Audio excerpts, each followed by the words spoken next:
VKR voice ఇదే నిజం.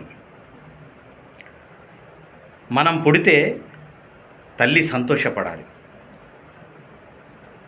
మనం పెరిగి పెద్దవాడైతే తండ్రి గర్వపడాలి.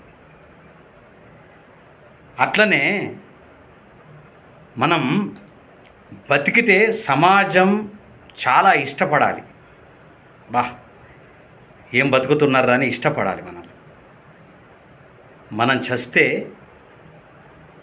శత్రువైనా కన్నీళ్లు పెట్టాలి. అంటే ఇవి 4 లేని మానవుడి జీవితం కుక్క బతుకు ఎందుకు? ఈ 4 ప్రతి ఒక్కరికి ఉండాలి. వాళ్ళ జీవితంలో ఆచరించాలి. అదే జీవితం ఖచ్చితంగా.